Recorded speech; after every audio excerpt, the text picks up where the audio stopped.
Welcome to part 2, punters, or what about the punters? There's a few little issues to discuss, boys, but first of all we'll kick off with the tournament. The big $250,000 tournament's on at the minute.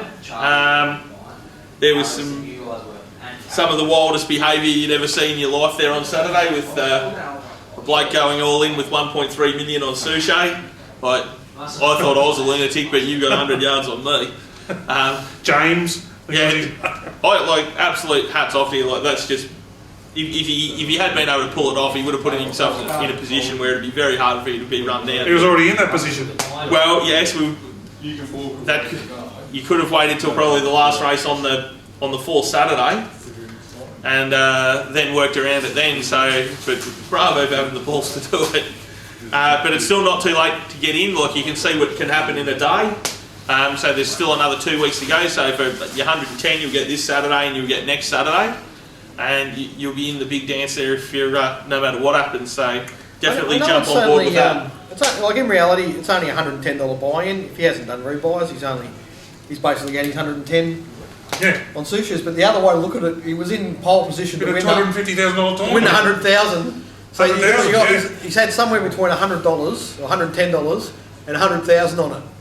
And if I had 100,000, I wouldn't be having it on a blue jacket in that price range. So, well done, sir, whoever you are. Well done. I'd be happily be able to spend $110 to become an absolute legend like that. To just say, yeah, he's just a complete lunatic, just all in. Well, I suppose Glenn's been egging people onto that kind of behaviour for some time. For a long time, and he finally found his man. So he's finally released the inner psycho, and so jump on the tournament, head to Top Better and jump in there. Boys, going to be a couple of changes made to the DK and pot stuff.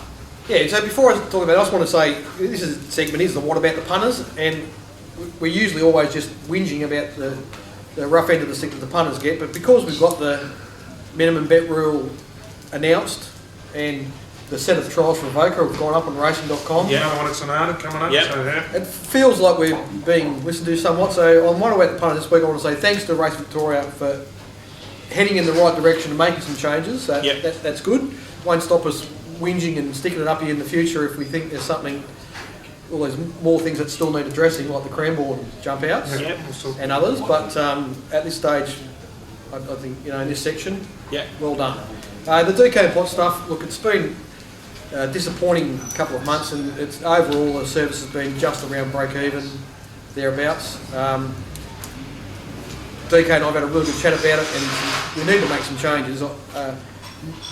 My contribution needs to be more in line with my full sets, where I find races I can target and back multiple runners in it, and DK needs to be quite selective about what he does. So we've got to talk to the guys at head office to work out exactly how that's going to pan out, but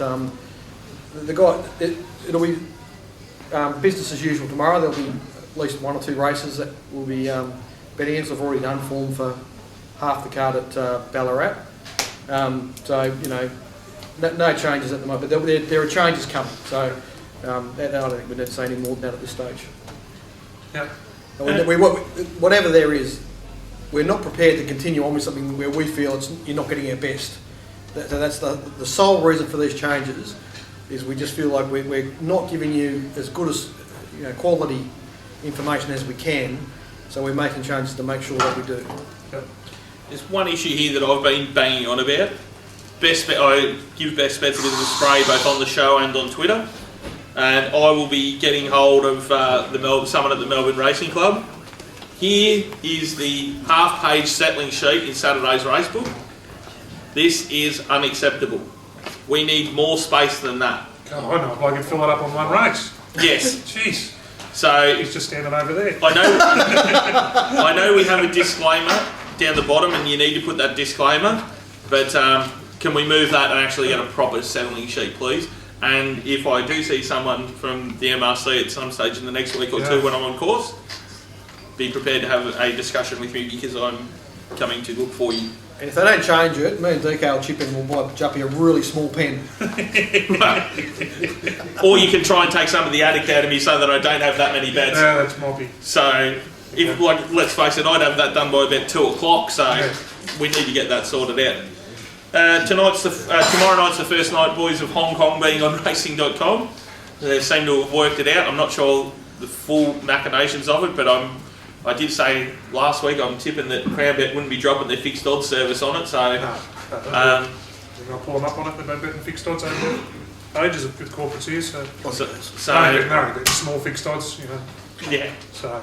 The other thing is, we've almost forgotten, what about the hallelujah, boys, the night meetings are over. Oh, yes. Hallelujah. Oh. Thank God. And so, half joking, but the serious part is, it's thinned the format so much recently, it's just made, it's part of, while there's been a lot of random things happening, I think, you know, in conjunction with some of the other things I've talked about on the show, but it's the extra meetings. It's a half decent horse turns up at any of those night meetings.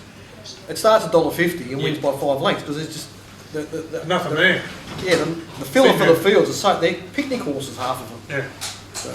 Hey. Yeah, no, I'm glad they're having the workload. It's just you've got to do the post race on them. It's just punishing. It's just you don't get any money out of it. Like you said, the obvious wins and well, you can't back anything going forward because you don't know if it's going to the turf next start. And it flows into the other meeting. So you get that Werribee meeting, that second-hand meeting, and a horse like Torelli turns up there and you'd really like the back. But because he stands out so obviously, the corporates put him up at $1.50. Yeah. You think? Well, I was out there Friday. I was out there Friday night at Cranbourne, and I know one thing that I'm going to have to take next season is I'm going to have to start taking caskets. Because after the 7 of the 9 favourites won that night, there were about 3 bookies that I could have easily just loaded into caskets and we could have buried them this afternoon. They were just gone. And one thing that I did manage to do was grab one of the remotes because they had Sky 2, which had Alexandra Park, the Trots from Sweden, and there was another, there might have been Man with 2 Dogs or something. No one was watching it. I flicked that over and put the footy on because North Melbourne were playing Sydney, which was a reasonable game. And I reckon within 4 to 5 minutes, there was 8 blokes standing there in the middle of the ring just watching the footy. So they had it right the first time with the old Moonee Valley night season where it got to Easter. That was traditionally when the footy started. Why would you want to go up against the Goliath that is the AFL? And that also leads into another issue. I've spoken to, Walshy was one of the bookies who worked on Sunday at Echuca, Mickey Harrick and Bet With Us. What was it moved? What was it moved? Was it the other one? Wasn't it? I've got no idea why they moved it. There's a 2-day meeting, usually 2 Saturday. Yeah, sorry, Friday and Saturday, wasn't Friday, it? Sunday. Friday. Anyway, it was a 2-day, or it used to be, and anyway, it was in March. Well, dry track, sunny day, big crowd. Well, I can imagine what was there on Saturday. Well, it was hopeless there on Sunday, apparently. It's a holiday destination. Why are they having it in the middle of... Put it on when the weather's nice up there, when you're going to get people that are up there during the holiday time. Like, Nat said she went to Warwick-Nabil on the Saturday and held more at Warwick-Nabil on Saturday than what she did on a Echuca Cup Day on the Sunday. What's the problem with running those cup meetings and these out-wide provincial joints in the summer or January, February or whatever? Why can't they run them there? Well, you've got to capitalise when the people are there. Why would you put it up against the footy on a cold Sunday at the end of May? The clubs probably, it wouldn't be the club. They'd be getting dictated to by RVL, you would have thought.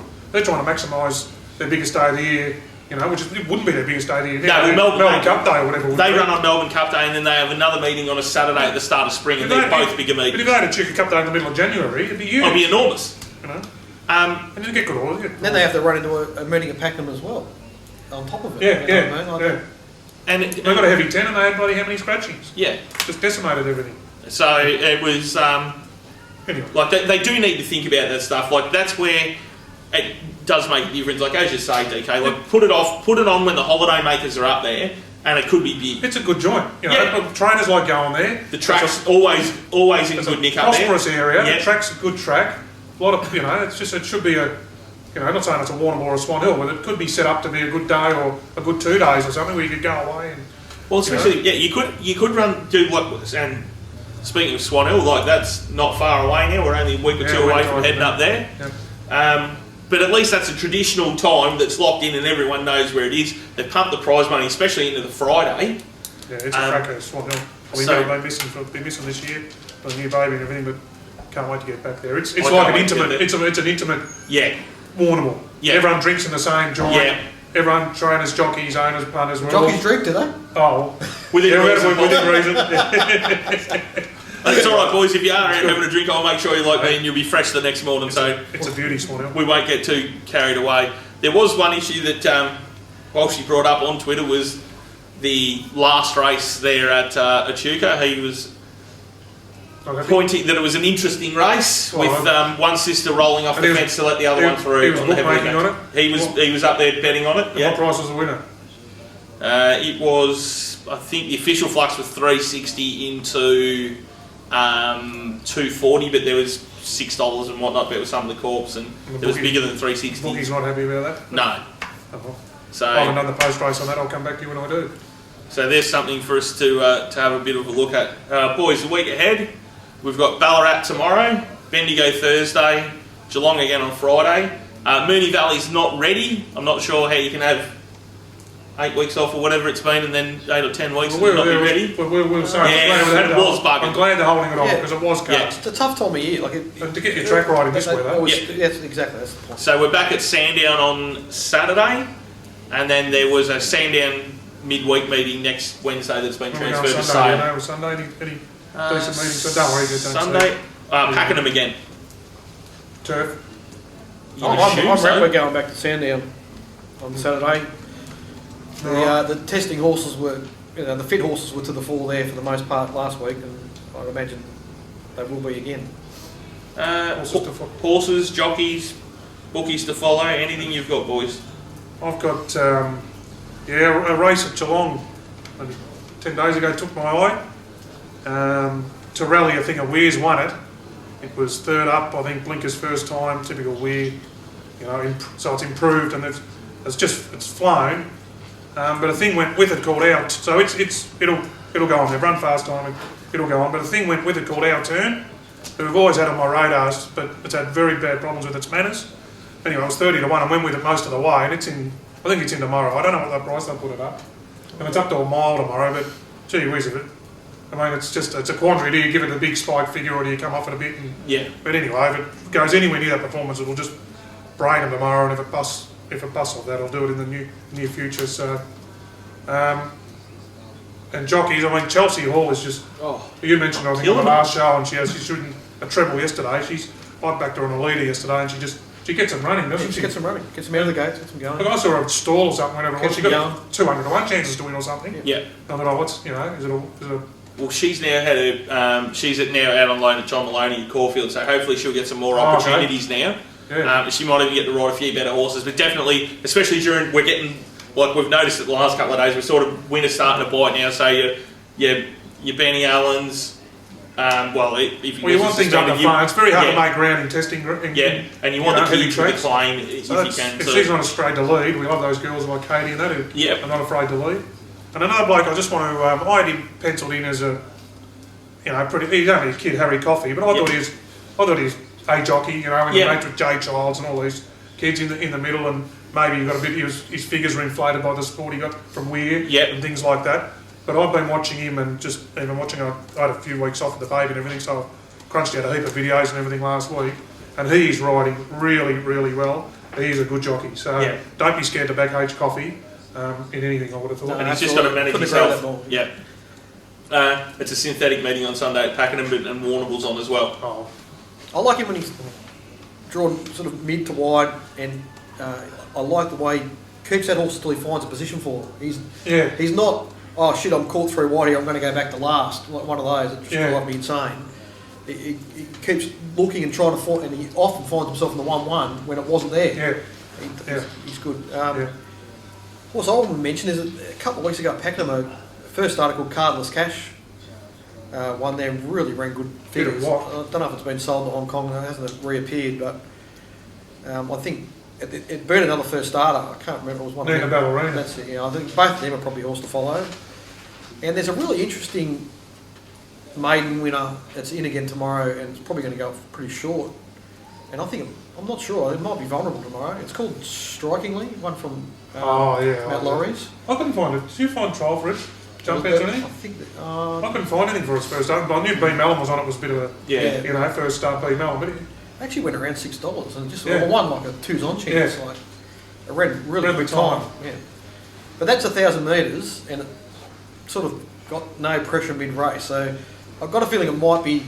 I think it's a horse with real talent, and it obviously is a genuine winning chance there tomorrow at Ballarat. But I've got a feeling it could be vulnerable. And there's a Weir horse in there tomorrow. that could give it a bit of... Like short square. And I reckon I've got a... It's a one he got from Moody, and it's having his second start for Weir tomorrow. I've done my money and I've done it the hard way. 1,000 metres round Cranbourne don't correlate to the big tracks. No. It doesn't, exactly. That's why I'm thinking it could be vulnerable tomorrow. Yeah, it just doesn't. It's just... It's very... Because it's almost... Is that where you're almost turning for like the first... Like, you don't get much of a run to settle down before you really start turning there at Cranbourne. Like, it is a tricky... But still more a greyhound track as well. It's a jump on the bunny. Yeah. These things are... You're turning for a lot of the way. Turning for a lot of the way, and you're on the bunny and leading and running some time. Then you go to a 1200 at Ballarat or Bendigo or somewhere... different kettle of fish, yeah. It's just... And you've run the... You've got this big figure you're looking at for this horse, and you say, well, it's not going to repeat this, you know? So we've got strikingly tomorrow... Mornington, it's trained at Mornington, so Cranbourne's not quite a home track, but you can be sure it would have seen the track probably, so it's almost a home track win. If it was going to Mornington, over 11 or 12, then I'll be... Yeah, absolutely, be very hard Matt Laurie stats against it. Yeah, absolutely. But Ballarat, where tracks... Going to Ballarat, where... It's going to run into black shorts down Weir. So it's Jay Venture, who ran the same night at Cranbourne, that ran second or third and didn't get a lot of room. It's the second start for Darren Weir on its new home track. So I think, you know, one of them, I would think Jay Finch is going to be about 5-1, and strikingly is going to be close to even money, I would think. Okay. And one other tip that you could probably give me for tomorrow, boys, if I'm going to Ballarat, do you reckon I'll need my coat?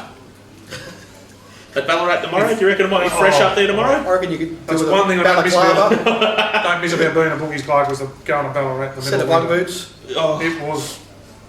Well, I might start a small fire, that might help things. Anything else, boys, or will that just about do us for this week? I reckon that's a pretty... yeah, it was a big week. It was a big, you know, it was a great positive week. Yeah. Especially with minimum bet getting over the line and huge things like that. So yeah, huge. Yeah. So make sure you jump on and grab pot set for Saturday, and there'll be some changes made to the DK and pot set, and head to Top Better and play in the tournament, and we'll speak to you all next week, guys. Good luck, punters. Cheers. Good punting, everyone.